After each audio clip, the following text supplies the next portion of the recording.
o contexto de onde a gente vinha dentro desse livro. Então o escritor está usando várias argumentações para mostrar que Jesus é o que em relação à antiga aliança? Maior. Jesus é maior do que a antiga aliança. E ele usou vários exemplos para isso. Jesus é maior do que os profetas, é maior do que os anjos, é maior do que Moisés, é maior do que Arão, é maior do que a lei, ele tem um descanso melhor. Enfim, vários argumentos. E o último foi que Jesus era um sumo sacerdote superior. Não um sumo sacerdote lá da linhagem de Arão, mas ele vai dizer que é da linhagem de Melquisedeque. Ele tinha tanta coisa, o escritor tinha tanta coisa para falar sobre esse assunto, e inclusive ele vai, no capítulo 7, retomar isso, mas ele precisou fazer uma pausa. Lá no capítulo 5, ele precisou fazer uma pausa devido à dificuldade, à lentidão de aprendizado dos hebreus. Ele vai falar assim: olha, eu tinha muitas outras coisas para falar a respeito disso, mas eu não posso, vou ter que parar, porque vocês se tornaram tardios em ouvir. Queria dar alimento sólido, mas vocês precisam de leite, né? Então, como a gente falou em outro momento, os hebreus deveriam já estar na universidade, mas eles ainda eram aluninhos da pré-escola. E isso interrompeu a argumentação do escritor em relação a essa questão de Jesus ser um sumo sacerdote superior. Então ele exorta os irmãos ao crescimento, e hoje no nosso trecho ele vai exortar a eles a uma diligência, a um empenho, a uma dedicação, baseado numa coisa principal: a fidelidade de Deus. E ele retoma um exemplo do Antigo Testamento, que é Abraão. Vocês têm que se empenhar, ele vai dizer para os seus ouvintes. Vocês têm que se dedicar, ficar na linha, crescer, porque Deus é fiel. E ele usa o exemplo de Abraão para isso. Acho que deu para lembrar. Mas sempre que eu penso em Abraão, eu penso o seguinte: o que leva um homem a uma confiança como essa? Se você lembra da história de Abraão, Deus apareceu para ele e disse assim: Abraão, larga tudo que você tem. Imagina você sendo requisitado dessa maneira hoje. Largue tudo que você tem. A sua família, o lugar onde você mora, tudo que você possui, e vai para uma terra que eu vou te mostrar. E Abraão foi.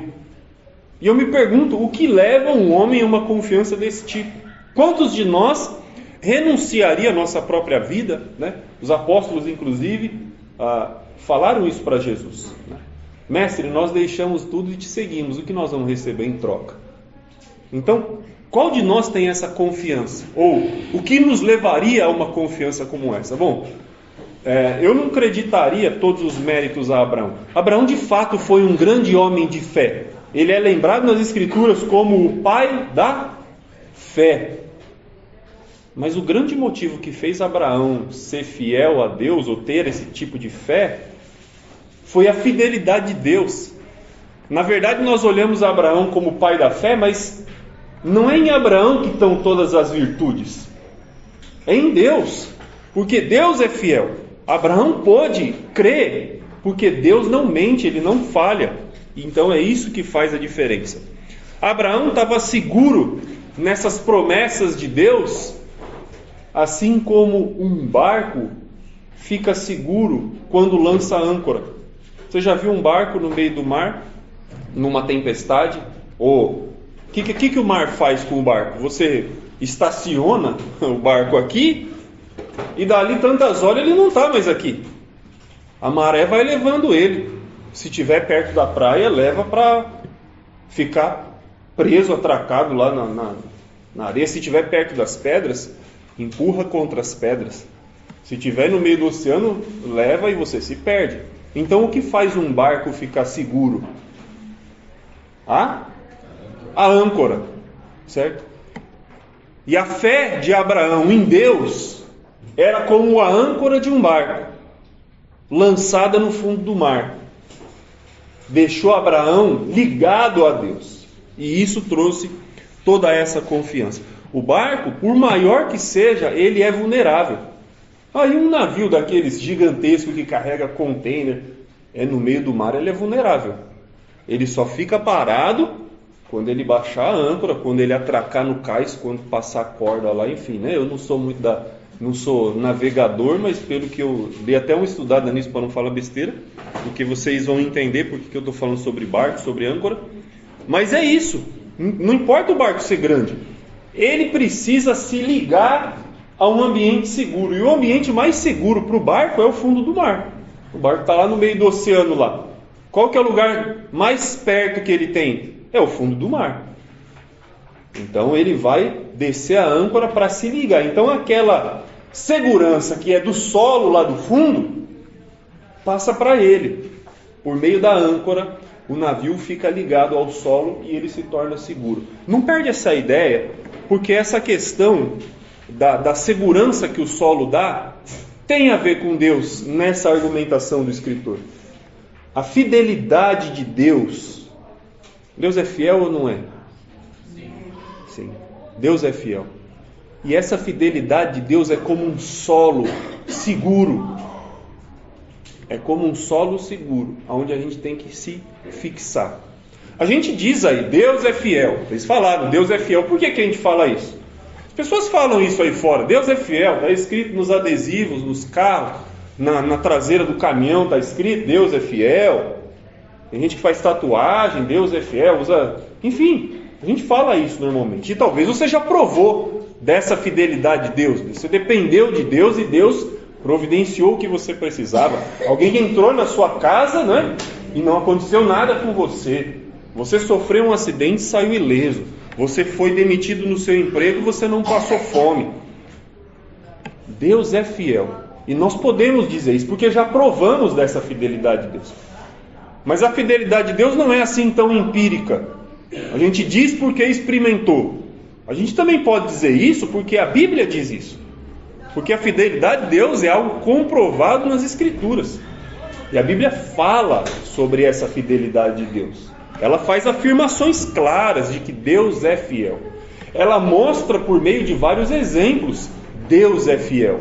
E eu tenho aqui uma dezena anotado que eu não vou citar. Mas se você quiser saber, eu tenho uma dezena, literalmente 10 textos bíblicos que mostram, que dizem expressamente, Deus é fiel. E nós confiamos nisso. Então, nós experimentamos essa fidelidade, nós observamos a Bíblia fazer essa afirmação, e nós também vemos que muitos exemplos de pessoas nas Escrituras mostram essa fidelidade de Deus. E é aí que Abraão entra na história, porque o escritor vai usar Abraão como uma das provas dessa fidelidade de Deus. Qual é a chance de um homem velho, de 75 anos de idade, casado com uma mulher estéril, de ter um filho? Qual é a chance? Humanamente falando, é zero. A chance é zero. Um cara de 75 anos, casado com uma mulher que não pode engravidar, que não tem nenhum filho, Deus aparece para ele e fala assim, olha, vai ali fora e olha para o céu à noite, vê se você consegue contar quantas estrelas tem no céu, Abraão. Então, assim vai ser a sua descendência. Qual é a chance disso acontecer? Humanamente falando, é zero. Mas Abraão creu. Por quê? Porque Deus prometeu. E Deus era fiel. Abraão vai ser usado aqui no nosso trecho como um exemplo agora dessa fidelidade de Deus. E as coisas todas vão se concretizar. Porque Deus é esse solo seguro, aonde nós e a nossa alma, que são como um barco à deriva no mar, precisam se firmar. Eu e você nessa vida somos como um barco solto no meio do mar. E a Bíblia usa esse exemplo em vários lugares, né? Efésios vai usar, para que não seja levado de um lado para o outro por todo vento de doutrina. Em vários lugares na Bíblia, a nossa vida, a nossa alma e o nosso ser é assemelhado a um barco. E o que é o barco no meio do mar? É algo vulnerável. E assim é o homem vivendo a vida nesse mundo. É totalmente vulnerável. A gente precisa se ligar em algum lugar seguro. E Abraão entendeu que Deus era esse solo seguro onde ele podia se ligar. E essa fidelidade de Deus é uma fidelidade que nos enche de garantias. Assim como o marinheiro sabe que o fundo do mar é a garantia dele ficar seguro, Abraão sabia, e a gente tem que saber também, que Deus nos enche dessas garantias. Quando o texto diz aqui, no nosso trecho, obrigado Aldo por ter lido, do 11 ao 15, e na verdade a gente vai até o verso 20, eu só vou retomar aqui, olha a partir do 13. Quando Deus fez a promessa a Abraão, visto que não tinha ninguém superior por quem jurar, jurou por si mesmo, dizendo: certamente te abençoarei e te multiplicarei. E assim, depois de esperar com paciência, obteve Abraão a promessa. Porque os homens juram pelo que lhes é superior, e o juramento, servindo de garantia, para eles é o fim de toda contenda. Por isso Deus, quando quis mostrar mais firmemente aos herdeiros da promessa a imutabilidade do seu propósito, se interpôs, ou seja, se colocou Ele mesmo com juramento. Então, Deus faz uma promessa para Abraão. A gente diz, Deus é fiel, ninguém duvida disso. E Deus fez uma promessa para Abraão. E quando Deus prometeu para Abraão, mesmo parecendo impossível, ia se cumprir. E quando Deus promete é assim. Não importa as probabilidades, não importa o que você ou eu vamos fazer, Ele vai cumprir. Quando Deus promete alguma coisa, Ele vai fazer. Talvez eu ou você decidamos não aproveitar isso. Talvez eu ou você decidamos perder esse privilégio. Mas se Deus prometeu, Ele vai cumprir. Talvez eu não queira participar, mas Ele vai cumprir. Ele disse que Jesus vai voltar. Jesus vai voltar. Talvez eu não queira participar, mas Jesus vai voltar. Então não depende da nossa fidelidade, depende da promessa de Deus. Pouco importa as chances, as probabilidades. Mas é impossível. Mas Deus prometeu. Ele vai fazer. E Ele faz. Vai ser cumprido. Agora, o que é muito interessante nesse exemplo de Abraão é que, além de prometer, ele jura. Ele faz uma dupla garantia. Ele promete, e ele ter prometido já é o suficiente, mas ele também jura. E o escritor cita para a gente aqui Gênesis 22, né? Versículo 16 e 17. Lá no texto de Gênesis diz assim: jurei por mim mesmo, diz o Senhor. O Gênesis 22 é quando Abraão vai lá no alto do Monte Moriá, né, que Deus exige para ele o sacrifício de Isaac. Abraão sobe lá, quando ele está para matar um menino, o que acontece? Deus lá do céu, né, fala assim: olha, Abraão, não precisa matar, agora eu sei que você me obedece. E logo depois que Abraão dá essa prova de fidelidade a Deus, Deus diz assim: jurei por mim mesmo, diz o Senhor, porquanto fizeste isto e não me negaste o teu único filho, que deveras te abençoarei e certamente multiplicarei a tua descendência. Gênesis 22, 16 e 17. Deus prometeu para Abraão: eu vou te abençoar. E agora, quando Abraão dá essa prova de confiança e fidelidade, Deus vai dizer assim: olha, eu prometi e agora eu juro em cima da promessa. Deus jura em cima da sua própria promessa. Se fosse a só promessa, já não estava bom? Vindo da parte de Deus, já estava bom. Porque Deus não mente, Ele não falha, Ele é fiel. Só a promessa Ele já cumpriria. E Ele já tinha prometido para Abraão isso diversas vezes. Você pode ler no capítulo 12, no 13, no 15, no 17. Deus já tinha prometido pelo menos 4 vezes para Abraão: eu vou te dar uma terra, eu vou fazer de você uma descendência numerosa, e eu vou abençoar todas as famílias da terra por meio da sua família, da sua parentela, da sua descendência. Então a promessa já era suficiente, mas Ele decidiu reforçar, Ele deu certeza plena para Abraão de que ele cumpriria essa promessa. E o escritor de Hebreus vai dizer assim no verso 16: quando as pessoas juram, elas juram por alguma coisa que é superior. Quando a gente era criança, a gente jurava, né? Juro pela minha mãe, juro pelo meu pai, pessoas falam, jura por Deus. Aí depois que fica adulto, fala, juro pelo meu filho, pela vida do meu filho. As pessoas falam isso, né? O que elas querem demonstrar quando dizem isso? Eu vou cumprir, estou jurando pela vida de alguém que eu acho que é importante. Meu pai, minha mãe, meu filho, Deus. As pessoas juram por algo que lhe é superior. O escritor mesmo diz. Mas e Deus quando jura? Vai jurar por quem? Quem é maior do que Deus para que Deus possa dizer, eu juro pelo meu pai? Não tem. Mãe? Não tem. Pelo meu filho? Não cabe, não entraria, porque não é superior. Então o escritor vai dizer assim, versículo 16: pois os homens juram pelo que é superior, e o juramento, servindo de garantia para eles, é o fim de toda contenda. 17. Por isso Deus, quando quis mostrar mais firmemente aos herdeiros da promessa a imutabilidade do seu propósito, Ele se interpôs com o juramento. Juro por mim mesmo. Então aquilo que já era garantido, que era a promessa, agora se torna duplamente garantido, porque é prometido e é jurado, e Deus jura por si próprio. Por si próprio. Aí você olha que a coisa toda se cumpre.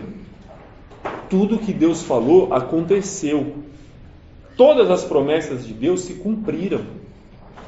Então a gente olha para esse texto e fala assim, olha, se Deus não tivesse jurado, dava para confiar nele. Ele jurou, eu confio nele. E as outras promessas que ele fez na Bíblia sem jurar? Também todas elas ele realizou. E como que eu me sinto em relação a isso? O escritor está chamando a gente para ter um tipo de conduta parecida com a conduta de Abraão. Quando Deus chamou Abraão, o que Abraão fez? Ele confiou, porque Deus é fiel. E ele foi onde Deus mandou. E o escritor está dizendo para a gente, o Deus fiel que prometeu para Abraão, cumpriu com Abraão. O Deus fiel que fez várias promessas ao longo de todo o Antigo Testamento, cumpriu todas elas. Ele é fiel e isso enche a mim e a você de garantias, mais garantias até do que tinha Abraão. Porque quando Deus aparece para Abraão, Deus é um desconhecido para ele. Deus aparece lá, Abraão vem de uma família idólatra. Os pais de Abraão eram idólatras. Adoravam vários deuses lá na Mesopotâmia. E Deus vai tirar ele de lá do meio e vai falar, confia em mim, eu vou te abençoar. E Abraão vai, e a cada vez que passa, ele confia mais em Deus. E a cada história que passa, é possível confiar mais em Deus. Por quê? Porque a gente vai testificando a fidelidade de Deus cada vez mais. Quem tinha mais garantias de confiar em Deus?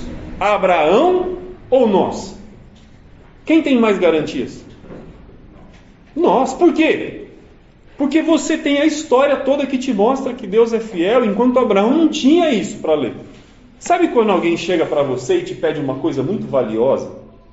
Um desconhecido. Você encontra uma pessoa que você não conhece. Chega uma pessoa aqui hoje, né, como o Ideval falou na EBD, que o irmão lá chegou na igreja e foi ajudado, né? Chega uma pessoa que a gente não conhece, um novo convertido. Aí ele pede para você uma coisa valiosa para você, não sei o que. Pede o seu carro emprestado, pede uma folha de cheque em branco para você assinado, pede, sei lá. Mas você nunca viu essa pessoa. Você pode até emprestar, mas você fala, ixi, mas o que será que essa pessoa vai fazer, né? O cara pede um documento seu. Você fala, o que vai acontecer?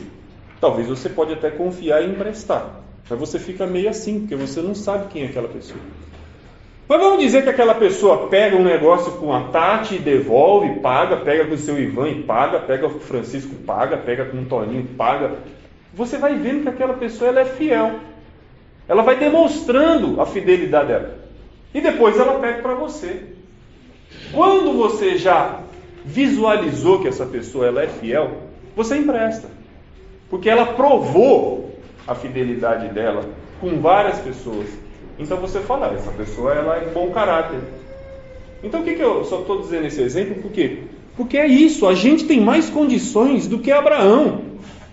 Abraão, quando Deus falou, larga tudo que você tem e vem atrás de mim, era esse desconhecido que aparece e cobra de você uma coisa que você fala assim, puxa, isso é muito para dar. E para alguém que eu nem sei se vai cumprir. Mas eu e você estamos olhando para um Deus que já mostrou pela vida de Abraão, da de Isaac, da de Jacó, da de Moisés, do povo hebreu, da de José, da de Daniel, da de Isaías, da de Davi, de todos eles ele já mostrou, da de Jesus, que ele é fiel. Então, quando nós decidimos confiar em Deus, decidimos confiar com muito mais garantias do que Abraão tinha. E não é porque Deus ficou mais fiel do que ele era antes. Deus é o mesmo Deus fiel. Quando Deus chamou Abraão, ele era 100% fiel. E hoje ele continua 100% fiel. Ele já era fiel ao máximo lá com Abraão, continua sendo fiel ao máximo conosco. Mas por que a gente pode confiar ainda mais? Por causa de toda essa história. Por causa de todas essas evidências que ele foi prometendo e cumprindo, e jurando e cumprindo, e dizendo que seria e foi. E a gente vai falando, Deus é mesmo, Ele é verdadeiro. O que Ele diz, Ele faz. O que Ele promete, Ele cumpre. Então essas garantias vão nos enchendo, nos deixando seguros. Agora, segue comigo a leitura aqui a partir do versículo 18. Para que mediante duas coisas imutáveis, nas quais é impossível que Deus minta. Quais são as duas coisas imutáveis? A promessa e o juramento. Ele prometeu e ele jurou. E essas duas coisas são imutáveis, não muda. Deus prometeu, Ele vai fazer. Deus jurou, Ele vai realizar. E é impossível que Deus minta a respeito dessas coisas. Forte alento, conforto, tenhamos nós que já corremos para o refúgio, a fim de lançar mão da esperança proposta.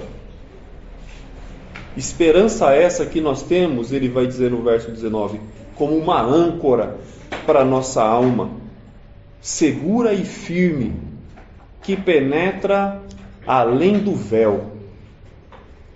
Deus foi fiel, Ele é fiel, Ele prometeu e Ele não mente a respeito dessas coisas. E o escritor vai dizer, já que essa questão é imutável, nos enche de certeza, de fidelidade, então o que a gente tem que fazer? Se sentir confortado nessa fidelidade de Deus. Nós que já corremos para o refúgio, para o lugar de segurança, porque a nossa vida não é mais como um barco à deriva nesse mundo, suscetível às intempéries. Porque se vai vir uma tempestade, ai meu Deus, o que vai ser? Se vai acontecer um inesperado, o que vai ser? Nossa vida e nossa alma não são como um barco solto no mar, no meio da tempestade. Ele vai dizer, não. Nós que corremos para o refúgio, devemos lançar mão da esperança proposta. E essa esperança é uma âncora para a nossa alma. Uma âncora segura e firme. Isso tem que mudar a nossa vida. Nós devemos firmar a nossa esperança nessa fidelidade de Deus. Você precisa pegar a âncora da sua alma e lançar ela no solo de Deus. Porque esse solo, ou melhor dizendo, esse Deus, é da onde vai vir a nossa segurança. Ele oferece para mim e para você essa esperança, essa âncora. Quando a Bíblia aqui, pelo menos nesse trecho, fala da esperança, ele fala da esperança proposta, final do verso 18. A esperança proposta não é a esperança que eu e você temos como um atributo pessoal. Ah, eu creio, eu acredito, eu tenho esperança. Não é a minha e a sua esperança. É a esperança que Deus dá. É essa fidelidade que Ele tem, que Ele coloca diante de você a promessa e fala, você pode confiar. E eu olho para essa promessa de Deus e digo, Deus é fiel, Ele vai cumprir. O que eu faço diante disso? O escritor diz, lance mão, se agarre com unhas e dentes no que Deus prometeu. E eu não estou falando da sua saúde. Eu não estou falando da sua prosperidade financeira. Eu não estou falando da solução dos problemas nesse mundo. Eu estou falando da redenção eterna no céu. Eu estou falando da volta do nosso Salvador para nos redimir das dores e aflições que nós temos, das tempestades dessa vida. Eu estou falando de não sucumbir a uma velha vida como os nossos irmãos hebreus estavam sucumbindo, ficando na dúvida se não era melhor voltar à velha vida do que seguir em frente com Cristo. E o escritor vai dizer para eles: não, se agarrem na esperança. A alma do ser humano sem esperança é como um barco solto no meio do mar. E o único modo de eu e você deixarmos esse sofrimento, essa angústia, essa incerteza sobre o amanhã e encontrar segurança, o único modo é lançando a nossa âncora em Deus, lançando a nossa esperança diretamente no lugar que pode nos dar garantia. E esse lugar é Deus. Para funcionar, a âncora, não adianta, o barco ele pode... Eu nem sabia disso, eu dei uma lida nesse negócio de âncora aí, que o barco tem que ter pelo menos 2 âncoras. Não sabia, para mim uma âncora só era suficiente, mas dizem que o barco tem que ter 2, senão ele solta a âncora e ele fica rodando, né? Mas você sabe que o barco ele pode ter quantas âncoras for, pode ser pesada o quanto for, pode ser o formato que for, do material que for, ela só funciona quando ela é lançada. Não adianta o barco ter âncora se ela vai ficar lá no barco. Ela só funciona quando ela atinge o fundo do mar. E a nossa esperança, que é essa âncora, só vai funcionar se ela for lançada. O que eu quero dizer com isso? Olha só, retoma aí no versículo 11. Desejamos, porém, que cada um de vocês continue mostrando até o fim a mesma diligência para a plena certeza da esperança. Para que vocês não se tornem indolentes, mas imitadores daqueles que pela fé e pela paciência herdam as promessas. Por que Abraão foi aprovado por Deus? Por que Abraão foi aprovado por Deus? Esse texto está em outros lugares da Bíblia, está em Romanos, capítulo 4. Por que Abraão foi aprovado por Deus? Pela sua fé. Abraão foi aprovado pela sua fé. E quando nós lançamos âncora, quando nós pegamos a nossa esperança e firmamos ela em Deus, nós estamos imitando esses homens que também lançaram a sua esperança em Deus. Não adianta ter muita fé e essa fé ficar guardada dentro do coração. Essa fé tem que me levar a imitar as pessoas que receberam as promessas. E elas receberam por quê? Por causa da fé e da paciência. Versículo 12. Pela fé e pela longanimidade herdaram as promessas. Demorou tempo para Abraão herdar as promessas. Não foi assim, Deus prometeu hoje e amanhã aconteceu. Levou tempo. Levaram 25 anos. E quando Abraão se meteu a querer ajudar a Deus, fez besteira. Então, às vezes, as promessas de Deus, elas podem demorar. E o texto vai dizer para a gente, nós temos que imitar os que tiveram fé e paciência para esperar as promessas de Deus se cumprir. E é fácil responder essa pergunta. É fácil responder quem eu tenho que imitar. Quem você tem que imitar? Caim ou Abel? Me responde. Responde, Caim ou Abel? Abel, é difícil responder? Caim ou Abel? Abel. Pedro ou Judas Iscariotes? É fácil responder. O apóstolo Mateus ou o jovem rico? É fácil responder quem imitar. E o escritor está dizendo, imitem. Olha aí, versículo 11, 12. O que a gente deseja é que cada um de vocês continue mostrando até o fim a mesma diligência, determinação. A vida ela é longa, mas ele vai dizer, tem que ficar mostrando essa disposição, essa prontidão, essa ansiedade pela promessa de Deus, tem que ficar mostrando ela até o fim. para ter plena certeza da esperança. Versículo 12: para que vocês não se tornem indolentes. Essa palavra indolente é lento, é tardio, é a mesma palavra que ele usou lá atrás no capítulo 5, quando ele disse assim: vocês se tornaram tardios em ouvir. É a mesma palavra, indolentes. Agora, essa lentidão não pode tomar conta da nossa vida, mas nós temos que ser imitadores daqueles. Ele vai falar de um aqui, Abraão. Imitadores daqueles que pela fé, pela longanimidade, herdaram as promessas. Então a diligência, ela não pode acabar. Essa dedicação pela fidelidade de Deus, pela promessa de Deus, não pode acabar. Essa pressa, essa ansiedade, esse empenho, esse interesse sério pelas coisas de Deus, não pode acabar. Os hebreus, ele vai dizer lá no versículo 10, estavam dedicando para Deus amor, porque Deus não é injusto para ficar esquecido do vosso trabalho, do amor que evidenciaram para com o seu nome, porque vocês serviram e ainda servi aos santos. Os hebreus tinham demonstrado muita diligência, mas agora eles estão deixando essa diligência de lado. E o escritor vai dizer: não pode, tem que permanecer, tem que continuar fazendo isso. Uma pessoa diligente é uma pessoa cheia de esperança. Uma pessoa diligente é uma pessoa que não recolhe a âncora no meio da vida. Quando nós nos convertemos a Cristo, que nós confiamos nessa promessa de que os nossos pecados seriam perdoados, de que o nosso nome seria escrito no livro da vida, de que um dia nós iríamos morar no céu com Deus por toda a eternidade, o que nós fizemos no dia dessa confiança?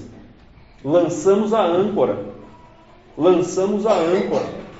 E o escritor está dizendo: não pode recolher essa âncora de volta. Porque o homem que recolhe de volta a âncora, a vida volta à deriva. A vida volta a ficar solta, perdida, insegura. E o diligente não faz isso. Ele não é indolente. Esse não é o jeito certo de fazer. Porque a fé em Cristo, meus irmãos, olha para mim todo mundo aqui, menos o Márcio, olha para mim todo mundo. A fé em Cristo não é um projeto temporário. Não é um projeto temporário da vida. A fé em Cristo não é uma dieta que você alcança o peso que você queria e agora você pode largar. A fé em Cristo não é um exercício que você faz, uma faculdade que alguma hora você conclui, ou eu concluo, e aí a gente deixa para trás e segue. Não é. A fé em Cristo é até o fim da nossa jornada. Não podemos voltar atrás, e os nossos irmãos da carta aos Hebreus estavam sucumbindo, estavam voltando atrás, estavam abandonando no meio do caminho essa obra, que às vezes leva tempo. E como a gente falou, Abraão precisou esperar 25 anos para ver a promessa de Deus se cumprir. Talvez eu e você vamos esperar mais do que Abraão para ver a promessa de Deus se cumprir. Mas eu só quero te lembrar que Deus é fiel. Ela vai se cumprir. Ela vai se cumprir. Por que nós vamos recolher a âncora? Se o único lugar seguro no meio desse oceano é lá onde a gente pode fincar a nossa âncora. Ela precisa ser lançada para funcionar. Só que ela precisa ir na direção certa, ele também vai dizer.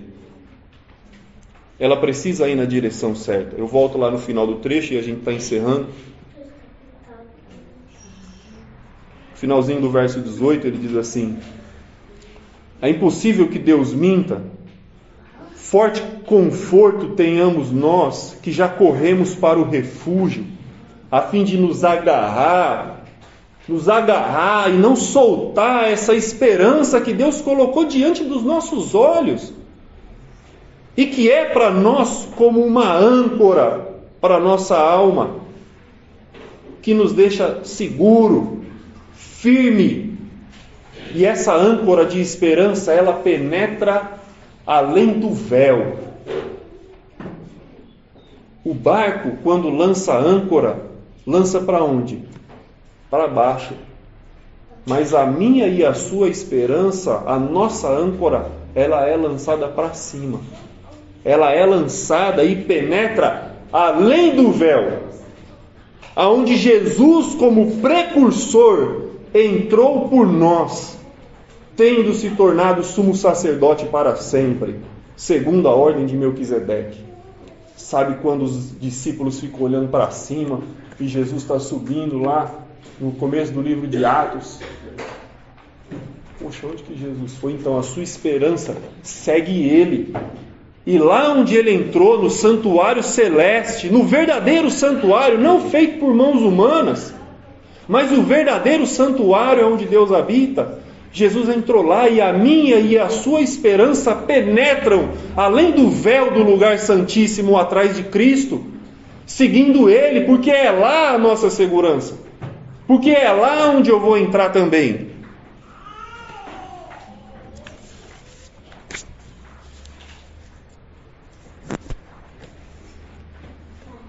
É nesse Deus totalmente fiel que a nossa alma encontra segurança. Não é nesse mundo, não é em nenhum homem, não é em nenhuma expectativa que pode ser atendida aqui nesse mundo que a nossa esperança encontra segurança, mas nas coisas que Deus prometeu e que, sem dúvida nenhuma, Ele vai cumprir. Jesus volta. Eu vou preparar lugar na casa do Pai. Na casa do meu Pai há muitas moradas, eu vou preparar lugar para vocês. Tem lugar lá para a gente? Tem, porque Jesus prometeu, isso não falha. O céu é uma realidade. E eu posso até decidir perder tudo isso, mas Deus vai cumprir. Deus vai cumprir. Então não perca, seja diligente. Imite Abraão, as probabilidades eram quase zero, mas ele falou, eu vou ficar firme, porque Deus prometeu. E se as suas e as minhas probabilidades parecem quase zero, fique firme, porque assim como Deus prometeu para Abraão e cumpriu, prometeu para Jesus e cumpriu, Ele prometeu para nós e vai cumprir da mesma forma. Agarre-se nisso.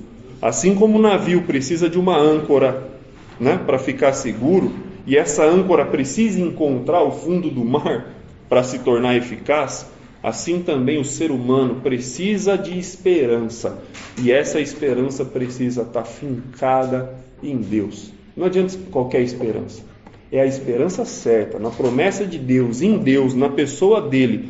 A fidelidade de Deus é tão grande e certa para cumprir as suas promessas, que a nossa alma fica segura nisso.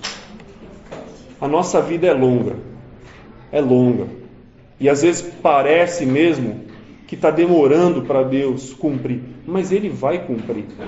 O tempo não muda em nada o que Deus prometeu, Ele vai realizar. A nossa redenção, ela é certa, ela é garantida. E eu digo para você que a minha e a sua parte nessa história são a menor. Parece que é a mais dolorosa. Se manter fiel a Jesus parece a parte mais difícil do processo. Mas eu quero lembrar você que a parte mais difícil do processo nós já celebramos aqui. Foi Jesus na cruz do Calvário. Essa foi a parte mais difícil. O que Deus deixou para mim e para você é ficar firme nessa esperança de que Ele já realizou tudo o que era impossível e de que agora nós precisamos só confiar e ficar firmes nele, olhando para frente, encorajados por essa fidelidade de Deus. Ele vai nos dar a salvação que prometeu. Jesus é maior. Ele vai consumar tudo. Se você é um discípulo de Jesus, fique firme nessa promessa. Se você já é um discípulo de Jesus, fique firme nessa promessa. E se alguém aqui ainda não é participante dessa promessa, se alguém ainda não tem essa esperança, essa âncora lançada, não fique com a alma à deriva, não fique com a sua vida sendo levada pelas preocupações da vida. Finque a sua esperança em Deus, para que você também seja participante dessas promessas. Vamos orar.